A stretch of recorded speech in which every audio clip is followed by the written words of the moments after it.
Bruxelles affirme qu'AstraZeneca a accepté de livrer 9 millions de doses supplémentaires de son vaccin au premier trimestre, portant leur nombre total à 40 millions, ce qui est mieux que ce que la société avait proposé plus tôt dans la semaine, mais toujours bien en dessous de ce qui était initialement prévu. Dans un tweet, la présidente de la Commission européenne, Ursula von der Leyen, a qualifié cela de pas en avant et a déclaré que les livraisons commenceraient une semaine plus tôt que prévu et qu'AstraZeneca étendrait sa capacité de fabrication en Europe. Ce n'est toujours pas clair si les doses supplémentaires proviendront de l'Union européenne ou de sites de fabrication au Royaume-Uni.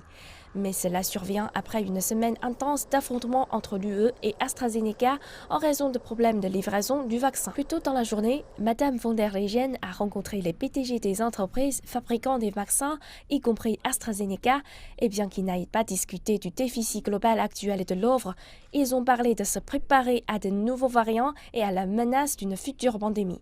La Commission européenne annonce qu'elle lancera un programme pilote pour financer la conception et le développement de vaccins et la fabrication à plus grande échelle afin qu'elle puisse être mieux préparée à l'avenir. D'où cela se passe alors que Bruxelles est aux prises avec une crise des relations publiques qui s'intensifie à cause de nouvelles règles qui obligent les entreprises à obtenir une autorisation avant d'expédier des doses de vaccins ailleurs que dans des pays membres de l'Union européenne. Dans ce qui est considéré comme une erreur majeure, Bruxelles a initialement déclaré que l'Union européenne étendrait ses contrôles à l'exportation à l'Irlande du Nord en déclenchant une clause d'urgence dans l'accord sur le Brexit, introduisant essentiellement des contrôles à la frontière irlandaise. Les responsables ont été obligés de faire volte-face rapidement après quelques discussions téléphoniques très animées de Dublin, Belfast et Londres. Dimanche, la ministre britannique du Commerce, Liz Truss, a déclaré que Bruxelles avait donné à Downing Street des assurances que les expéditions ne seraient pas interrompues.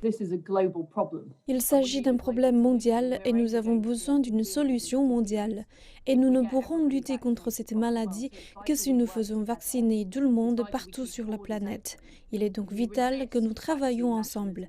Il est vital de garder les frontières ouvertes et nous résistons au nationalisme vaccinal et nous résistons au protectionnisme. Pendant ce temps, la France et l'Allemagne ont menacé dimanche de poursuites judiciaires toute entreprise qui n'aurait pas livré ses vaccins à temps, car l'affrontement sur les retards ne montre aucun signe d'accalmie.